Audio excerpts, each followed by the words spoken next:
graphic novel. His very first one that he ever did. He has no comic book experience. He doesn't know anyone in the comic industry. Maybe see if you want to tell a little bit about Stoker Wells. Billy, he sent to Billy, yeah.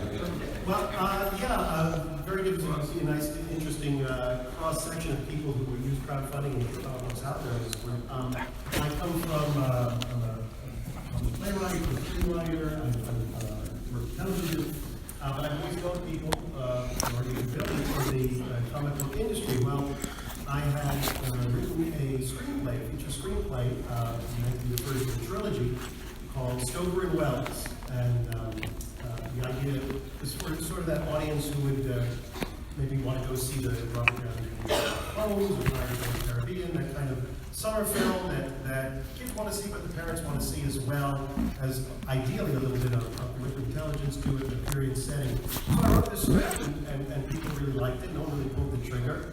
So someone said, and it was essentially the concept is, what if a 20-something grew up named H.G. Wells, divorced, won't have a job, which is who he was at that time, met a 40-something theater manager named Bram Stoker, and one of the two of them went on an adventure that led to previous inspiration for Wolfman's first major work, which was a time machine for Wells and Dracula for Bram Stoker. So I wrote this script thinking, these books, they're public domain. People like, it'd be great if it was based on some sort of IP. And like, IP, isn't Dracula and Time Machine IP enough? But apparently it wasn't. So someone said, why don't you do a graphic novel? And I thought, well, I've never done that before. So the best thing to be the dumbest person in the room. So I said, I went to Billy first, and Billy agreed to do the variant cover, Kickstarter exclusive variant cover for the Kickstarter campaign. We raised, sorry to say it, this kind of pales in comparison, $21,000.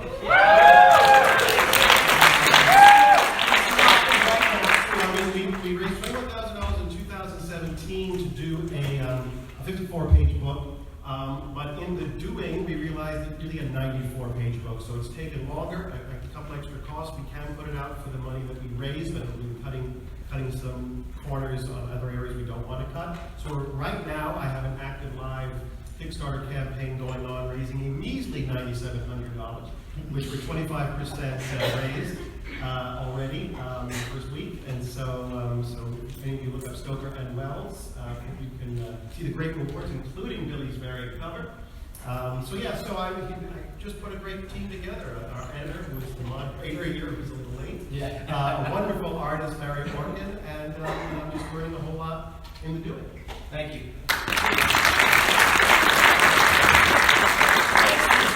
A friend who I like to refer to as I'm the kid brother he never wanted. And that is my friend Brian Pulido of Coffin Comics.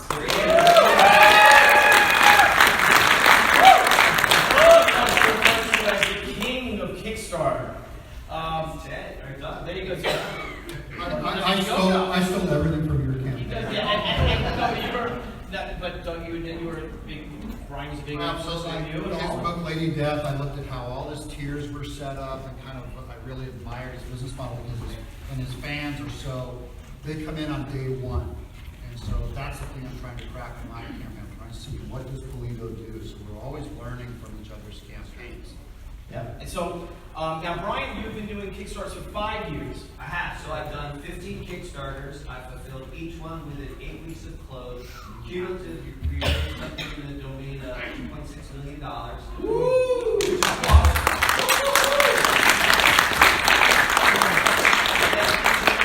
Because it is the fuel. The capital is the fuel to keep making the items.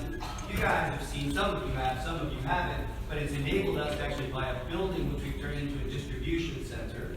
And we can fill our stuff out of. We have a museum, we have a store, and it really is all thanks to you guys. I guess part of this panel will be to talk to you guys about the nuts and bolts, but to speak to what Doug is saying, he is referring, the idea of getting everybody in as soon as humanly possible is a marketing term referred to as the hockey puck effect. So you can actually search it out, and it really is the game. So trying to get as many eyeballs concentrated on you to create a peak marketing moment, and we're all about that. It really is the game. We could sidebar why that's particularly important. It's a sidebar conversation, but it really does predict sort of the future of your campaign, the hockey. All right.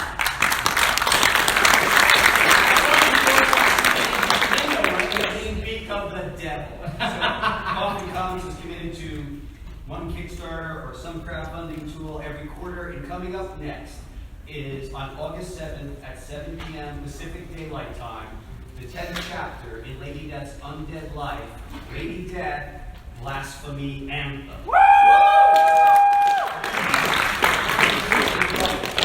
Every one of you to back the campaign on that night at that time. Without further ado, back to you guys. And I'd like to go on now. There's someone that I like to refer to as one of my best friends, and someone who's just been, I could probably put up with more from me than anyone, is someone who I refer to as the godfather of crowdfunding comics, whom we all went to and we all learned from him, Mr. Jimmy Palmiotti.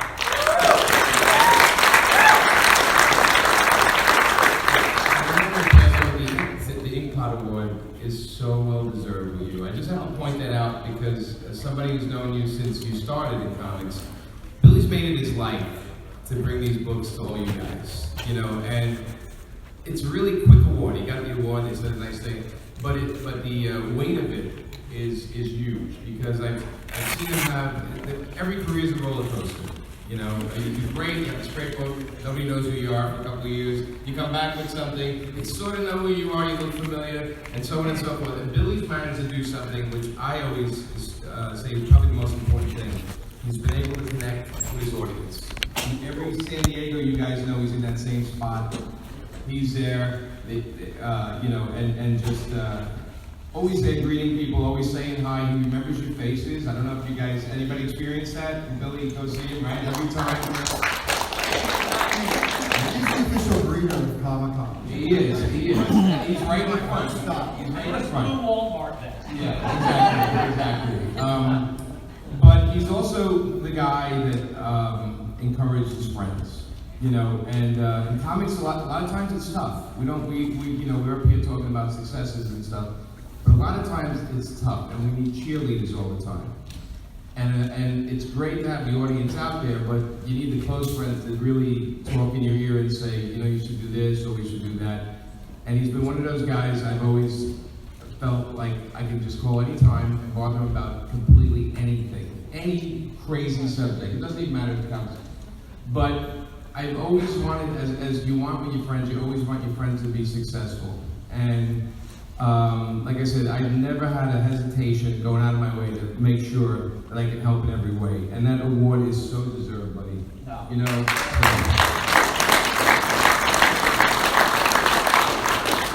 And it is crowdfunding comics. Yeah. So I've done 12. I actually, because I was a mainstream guy, you guys may know I was doing Marvel Knights, I was doing all this other stuff, but I did creator-owned comics.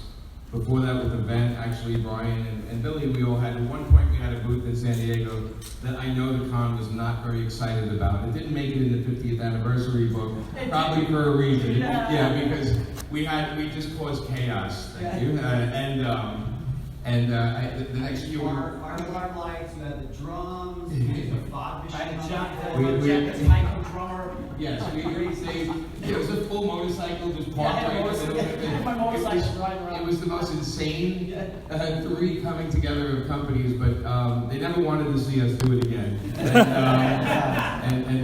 So when Kickstarter came up, I was like, this is interesting. Like, so wait, the fans could actually like say yay or nay to an idea, and then if they like it, they'll back it. If they don't, they won't. I'm like, this is something I don't see because when you work for Marvel and DC, it's the retailers. Sure, you guys vote, but I have no idea who the people are buying the things unless I go to cons, you know. And I thought Kickstarter is cool. I'll actually get the name and addresses of everyone. and be able to hit them up every time I have a crazy idea and then see if they want to back it or they don't. And when I first did it, I got a lot of crap from people because they were like, well, you have money, you can just do it yourself. And then I would explain to them how much a book costs, how much it costs to print. And then I said, okay, Kickstarting is not a week because once you pack 1,000 boxes and bring it to the post office, they don't like you there anymore. So I did a couple more, and I've been doing them ever since. And like I said, I'm so happy to be here because, yeah, I've had you know, I talked to Brian, and I talked to Billy, and then, you know, I talked to Brian, and then he does it 400 times better than I ever did it, and I'm like, all right, I got a lot to learn still. So I'm glad on this panel because I feel I'm going to learn from these guys, but thanks. I'm happy to be here. Thank you. Last but not least, of course, is our friend Mr. Brian Miller of Hi-Fi Color Design. Brian is probably the most saintly creator in comics, most patient, most professional. He is colorist extraordinaire, but he's a painter. What? And the best dressed. What Brian has done is something different, is something similar to our panel that we want to put together a panel for those that might want to learn about crowdfunding. Brian does crowdfunding books to teach. So he has the one book about how to color comics, things that Hi-Fi. It's an amazing book. So Brian, if you want to talk about yourself a little bit. Brian's got to jet out because they double booked him on panels. But yeah, seemingly early, it's not because I don't like these guys. I love these guys. I met Billy and Brian and Jimmy in the 90s, and I kind of feel like they're my older brothers who've lifted me up over the years and given me chances to learn their books when I was just like a snot-nosed kid out of high school. So I really appreciate everything they've done. And as I got into comics more and more, when I first started with digital coloring, a lot of people were like, oh, it's a fad, it'll never catch on. Digital took years to color comic books. But then it sort of became a thing, and people were like, well, teach me, show me. And I kind of, you know, come to these conventions and do like an hour presentation, and the next day they're like, oh, I forgot about that. So we decided to do a Kickstarter book in 2015 called Hi-Fi Color for Comics. And we did like about $36,000. And just get them all boxed and shipped, which was, you know, the craziest hardest part always. And I learned so much when you did watching your Kickstarter, and we exchanged a few emails. And it was a terrifying process. And we'll talk more about that. But the terrifying parts as we go along here, but it was fun. It got done. And so then this last year, I got to be 1/3 of a member of a book called TenNapel. We curated 50 stories about 50 women, and it was written by 50 different writers and 50 different artists, and Sea Connection, all that went into that. And that book raised just under $100,000, and it was nominated for an Eisner last night. We didn't win, but it was an honor to be, you know, nominated.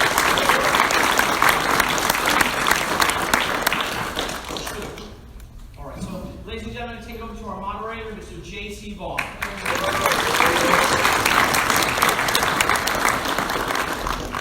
had the pleasure of working over my career with everybody that you've done. There's a lot to change that. We'll fix that. And if you guys came to learn something from crowdfunding, this is the all-star team moment.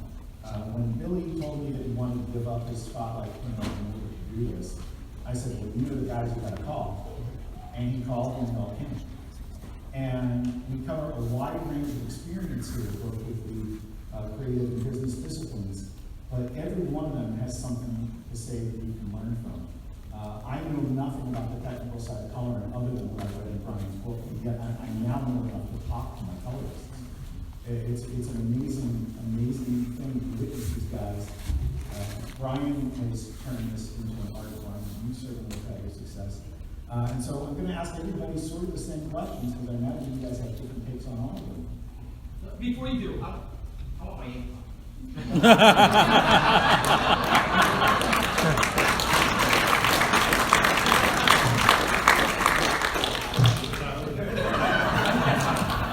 I'm too close, right? I've been friends with Billy for a very long time. Is there anybody in this room who thinks he didn't deserve that award? What would he have to do better? What would he have to do better to get that award? All right. First question. Start with you. Who did you learn from, and what did you learn from them before you did your first Kickstarter? I did my first Kickstarter on, I did a collection of all my sketches called the Sketchbook Archives.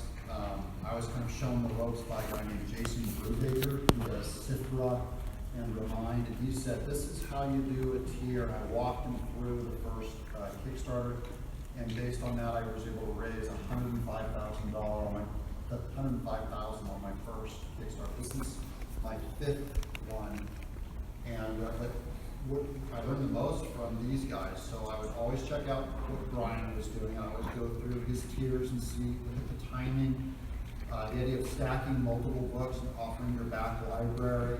I'm trying to learn how to narrow my campaign time because he's down short. I've been running mine for like 8 months to get all the funding in. So I just learned from other campaigns. The Icarus in the Sun is the campaign that I beat, and that one was at 596,000.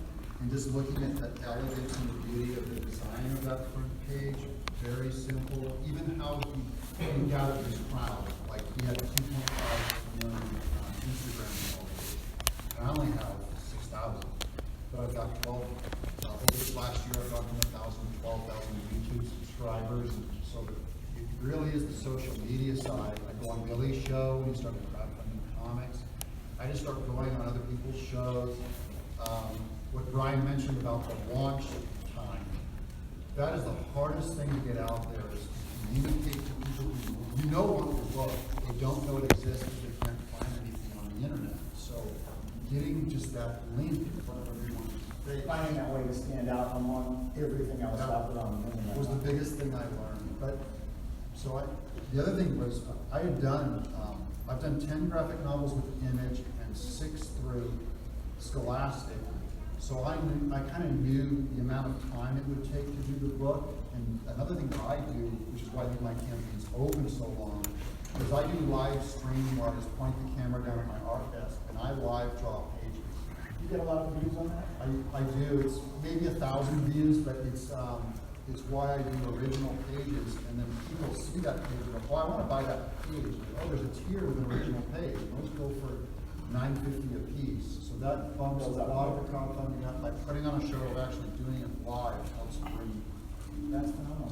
Steve, you come at this a little different. You're coming from a background as a successful screenwriter, but you're far from alien to comics, having grown up with Billy teaching and Barry working.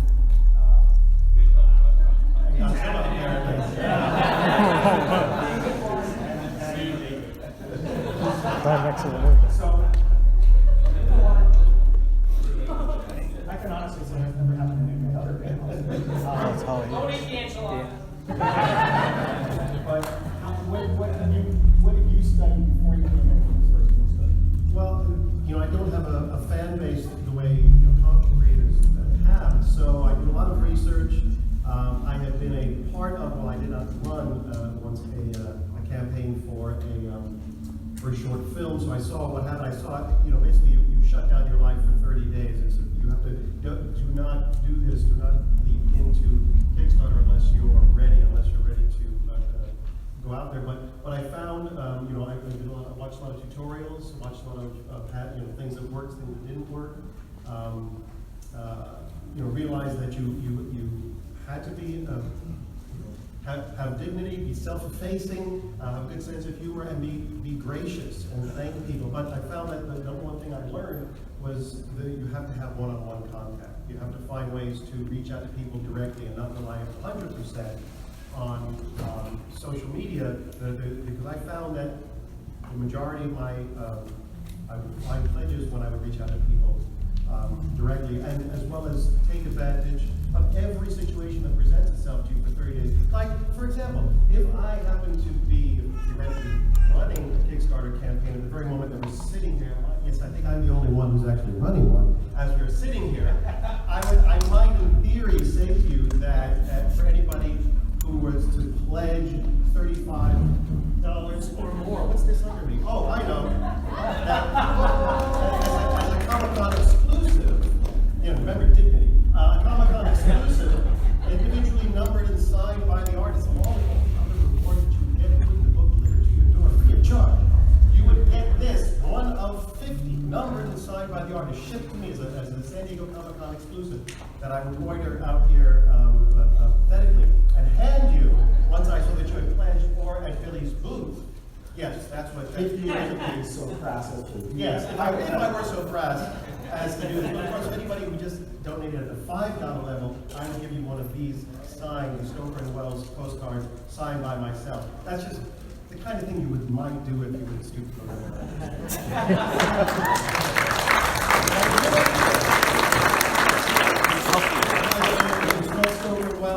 two men. This is our female lead. This is Nina, an Eloy warrior from, anyone who's familiar with the Time Machine will know that, signed and numbered, individually numbered. Did not sign by her.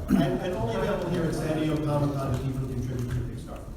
Thank you, Steve. Yes. Brian, I've got a question for you because a lot of us think of you as the model of success and the customer service and everything else like this that goes with this. The Lady Death fans are pretty legendary. But, and I think the best quote I heard was Ross Ritchie from Boom Studios saying, "I want to be sworn to the black and I don't know what it means." But because you're really taking your connection with your fans to the proverbial next level. I want to know, were you scared doing the first one? Yeah, so, look, I got the heavy metal, the fast, but I gotta tell you guys, before the first Kickstarter launch, I really was wrecked, sorry to say, a bit of a tendency of getting nervous about these things.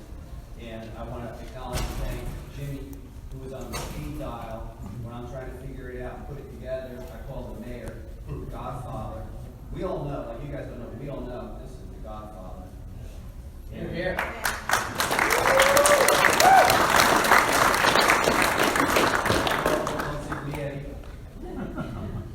I asked him a couple of real simple questions. First one I remember asking is, should I have it all done? Yes or no? You said yes, et cetera, et cetera.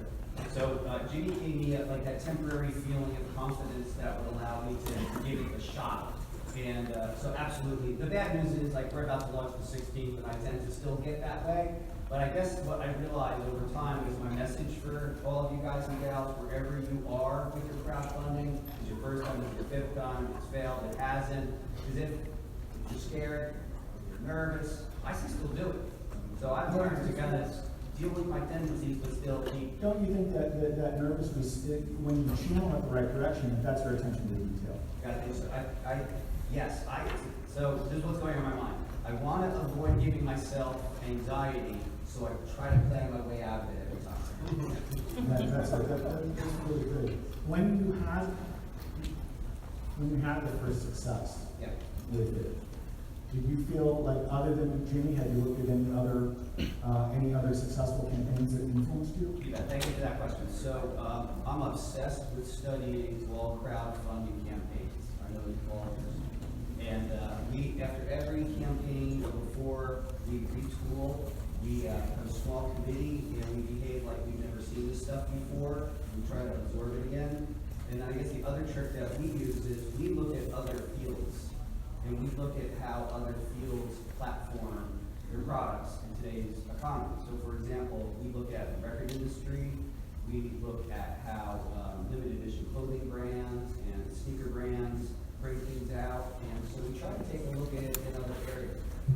That's like how I view comics, because I've always seen us as a rock and roll band, and we always got to take it on the road. So I'm not like jumping into, buying into how it's supposed to be done, sort of step up is good. So I mean, if there's a lesson in that, there's no shame in our game. We'll, after every campaign, before every campaign, retool, look at it again, look at it with a fresh set of eyes, see what the trends are. I think that because, speaking for myself, 27 years in the game, as Jimmy mentioned, with the ups and the downs, the tremendous roller coaster. I've been in the very pinnacle, I've been at the very, really at the very bottom, pitchforks at me. What I kind of realized is the only thing you can actually count on is change. So I'm really ready for it to change on a dime, and I certainly want to be too. Thanks, thank you. Jimmy?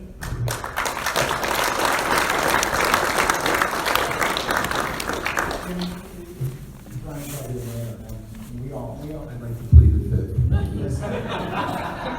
can flat out tell you that I've been doing a Kickstarter, and my partners and I, we're my artists, we're on the project, whatever.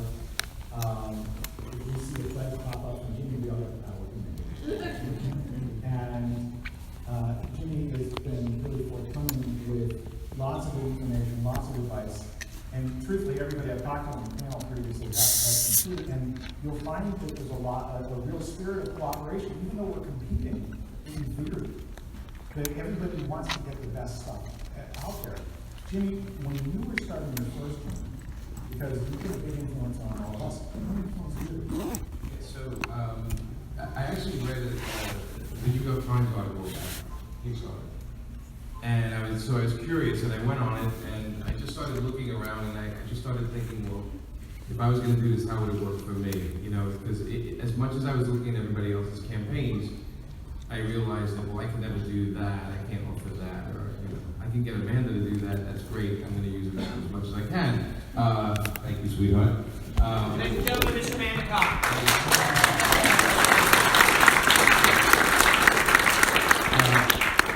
And my first one was a book called Queen Crab. So it was like a thing I did, I put together before I knew I was going to have it published. I mean, I just paid for it out of my pocket. And I was like, I don't know who's going to buy this thing.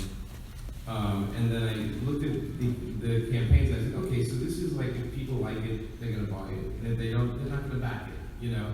So at the core, no matter what you give away or add on, the core selling point is what the book is actually about. Obviously, you're buying a book. If you're just buying a print or art, then you can just buy a print or art on a dealer's.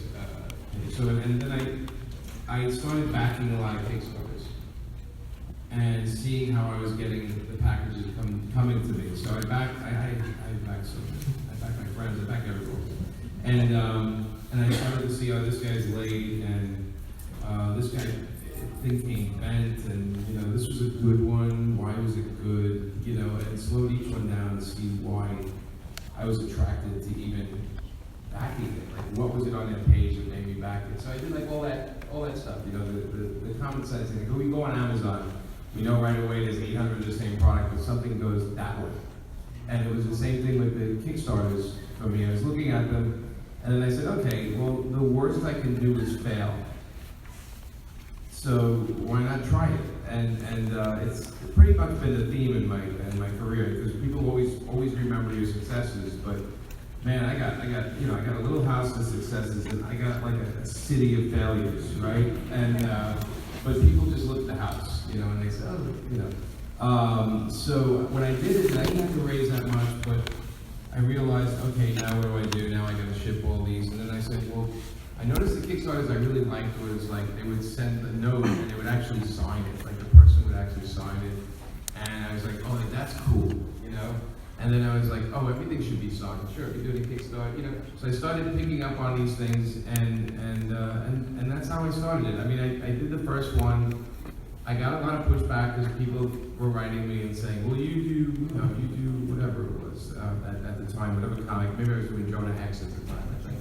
And they're like, well, you do Jonah Hex, you got money. And I'm like, okay, should I print my checks and tweet it? Because you might run the other way from comics if you wanted to do that.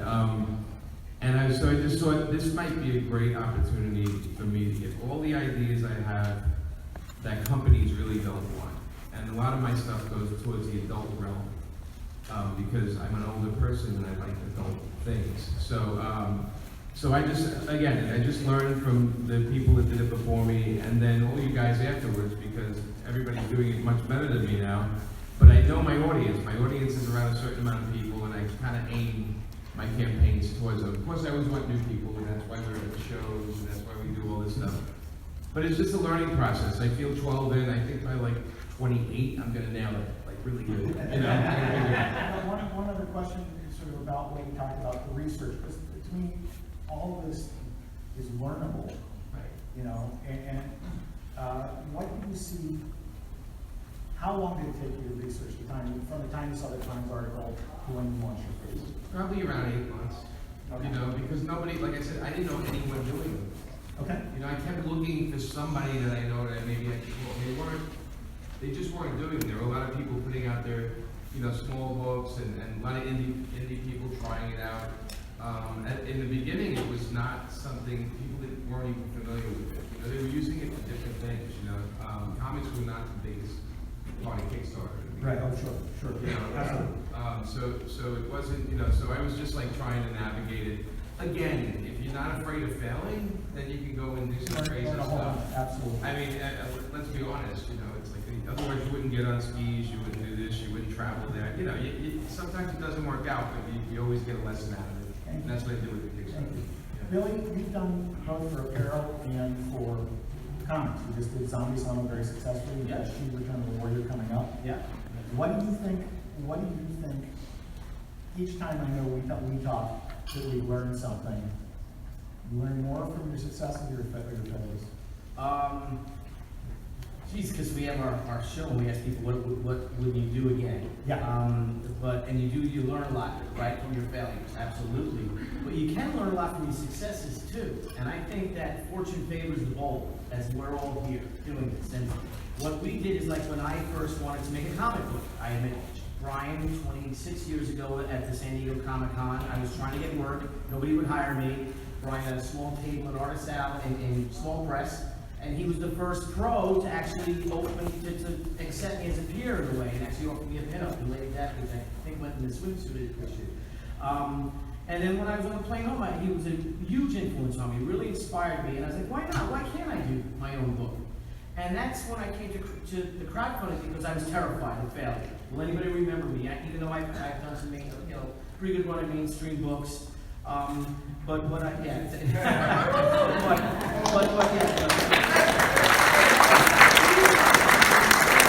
So what I did was then when I got so inspired again to do the comic book, say for the Zombie Summer, our first campaign, we did a Kickstart campaign. It was really successful for 28 days. And then I said, well, why don't we do an Indiegogo too? Why not do both? And everyone's like, you can't do that. Like, why? No one's done that before. Well, when I tried to do my first comic book, everyone's like, you can't do that. Girl books don't sell. That's what they call them. We were the original ones. We didn't have to change male characters into females. Like, we came to be strong. You met my mother who raised 6 kids. A widow who raised 6 kids. She was a huge inspiration, and we created these strong female characters that everyone was against. And said we couldn't do it. And the next year at San Diego Comic-Con, things got so great that they ended up moving us to the autograph area out of small press. And we had huge lines, and I was next to Shatner, and he looked at me like, who is this guy? He's like, all right, But the thing with the Indiegogo campaign is that we did another 2-week Indiegogo campaign. And it was so great, because I got on Doug's show, and I was talking to people and got that out there. And what happens is that we did more money on Indiegogo in 2 weeks than we did on Kickstarter in a month. And all the big levels were gone. So what we learned, though, is that it is a lot like stores. Like, some people will only shop Kickstarter, whether it's easier or not, and some people will only shop through Indiegogo. And by God, everyone deserves a little bit of each and every one of us. Don't just sell to Walmart, sell to Kmart as well, to Target, sell to Target. So that's sort of, to expand the horizons. And I know I'm jumping away a little bit, but I don't want to we're losing time and all. But I think that's the way. Is to be bold. Be fearless, because it is nerve-wracking. As you said, you're nervous every time. Brian still is nervous at this point. When people go for it, will we do as well as the last one? And he just keeps going up higher and higher. So that's it. Be bold. And by the way, if you guys want a resource, subscribe to Billy's YouTube channel. It's called Crowdfunding Comics.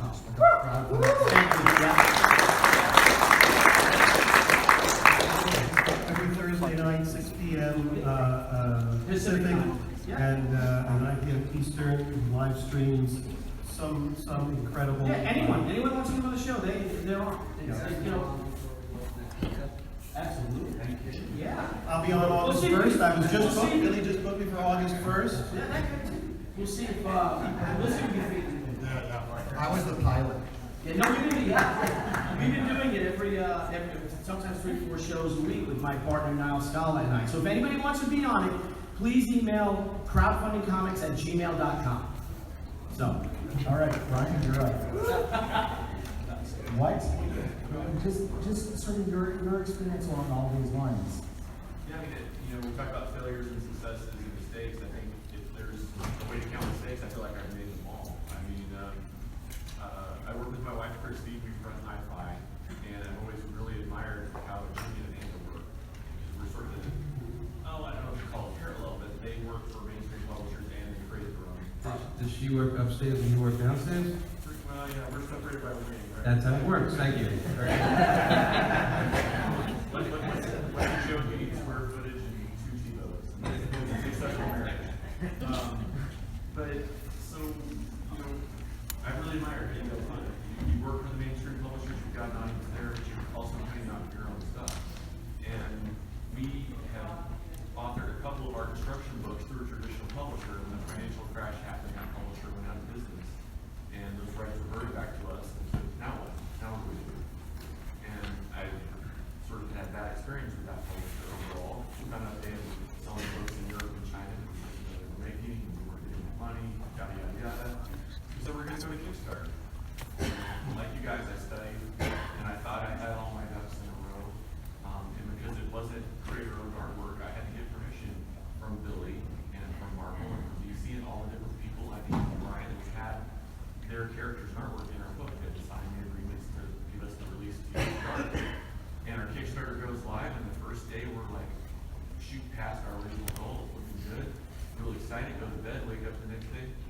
Kickstarter's not there.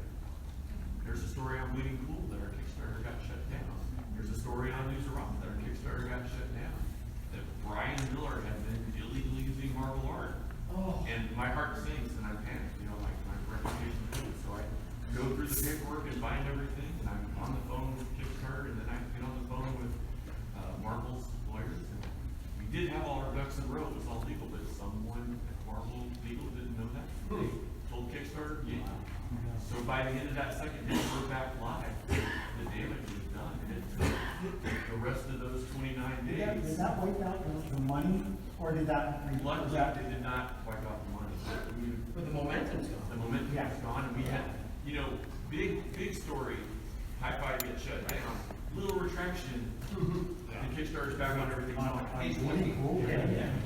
So, you know, that was a very traumatic experience. And you talk about mistake, even when you think you've done everything right, maybe you need to make one more phone call to somebody and say, hey, this is going live. Are you sure we're good to go? There's always one more. There's always a good.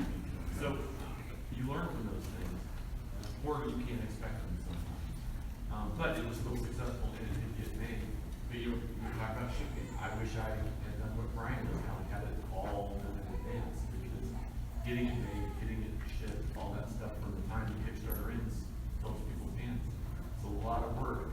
It is a full-time job for the 30 days or more that you're in. I think that's really the truest thing. I love when, Brian, when we were on Billy's show and you did the tour of your facility and you saw space that was dedicated to this and that, and that it is a big operation.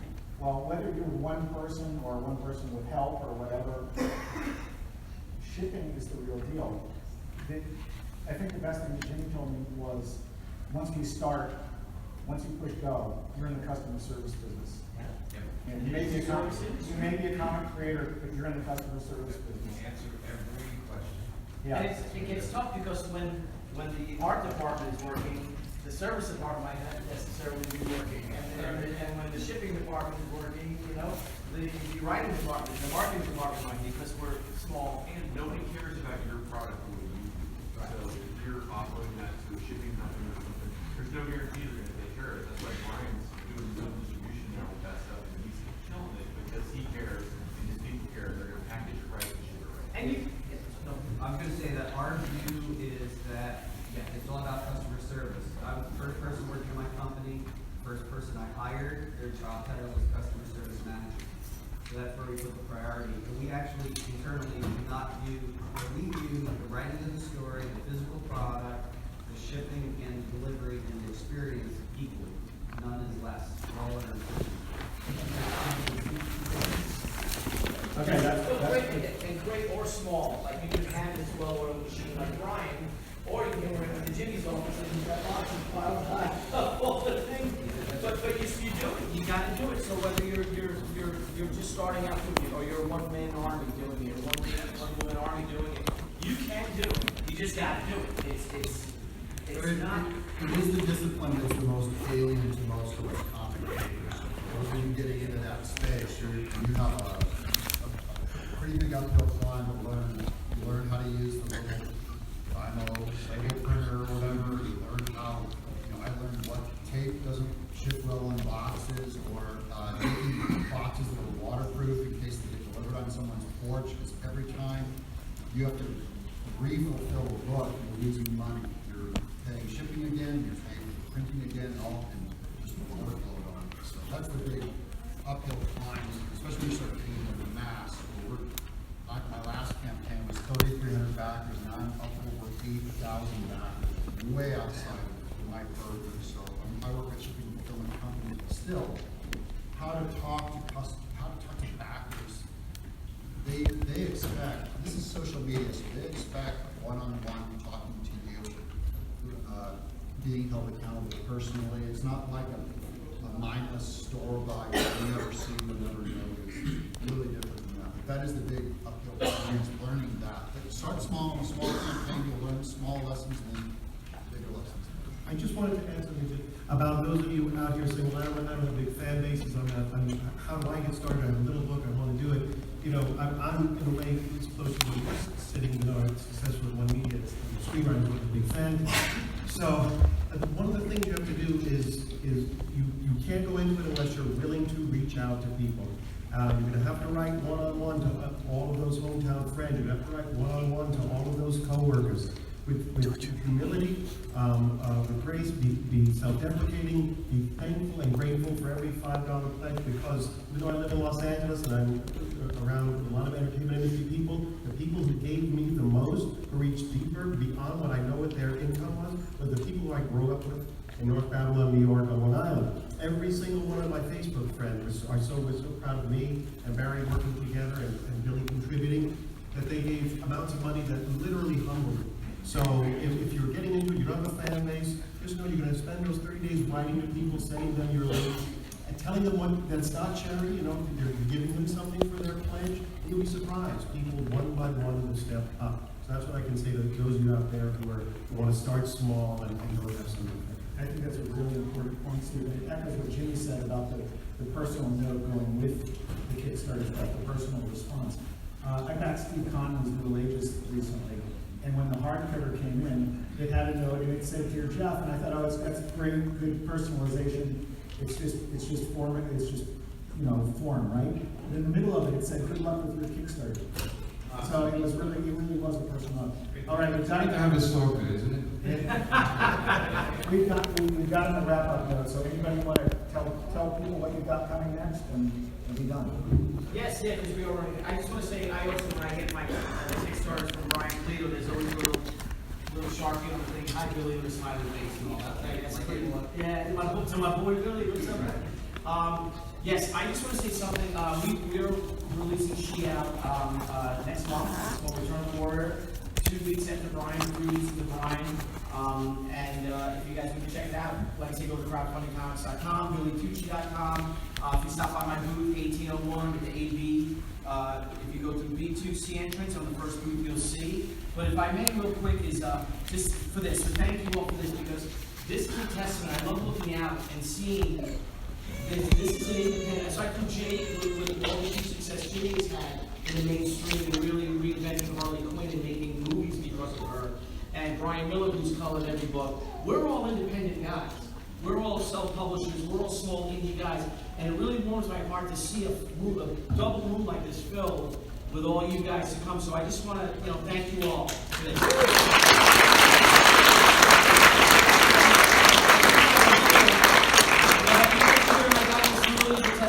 Comics are for everyone, and every one of us, and every one of you guys can do it. Every one of us can become comic book publishers and creators. So thank you very much. So that's the stage of my Painkiller Jane Kickstarter, so I won't be doing a Kickstarter until the last book is shipped. That's my rule. I don't start something until the other thing is done. But I can be found on paperfilms.com, and I have back issue. I sell everything from my books to my wife's art, and all that kind of stuff. So stop by and say hi. We do a newsletter that tells you where we're going to be and when our next Kickstarter is done. So thank you.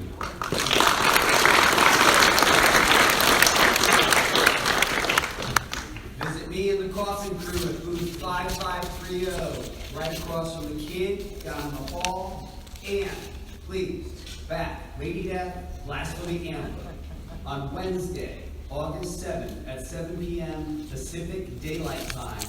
Be there. Jimmy Calabrese, the marketing and sales manager of Coffin Comics, also bass player for Calabrese, will be here right outside with me, and we will give you this flyer to rock out on. Thank you so much for being here.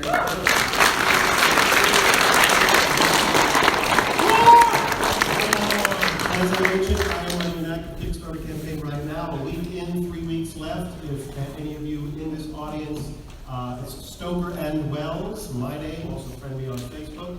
Any of you here pledge a $35 or higher level, in addition to everything else you're going to get, I'm going to hand you Comic-Con exclusive, this 11 by 17 numbered and signed by an artist. And also for every $5, I'll give you a postcard signed by me. So I hope you'll take a look at Stoker Wells. Barry Orkin's doing some extraordinary art. great luck. I'm TenNapel, and I'm the author and artist of Earthworm Jim. It's available on the in-demand store on Indiegogo. You can steal back the book. We broke the record. We're at $750,000. Any of my backers, I'll give you an Earthworm Jim original drawing of about 17 inches out in the hall. I was just I started going to Comic-Con in '89. I would go to all these panels to learn how do I get into comics, how do I do a career. I was never a good enough artist or writer to work at Marvel or DC. All I wanted was a chance to break in. I just learned it by fighting, by making friends, and having powerful contacts like these guys. I just need a little bit of encouragement. I can do it. My family supports me, and my pastor. You guys make my life sweet right now. It's nice. Every once in a while, there's a couple of rough years.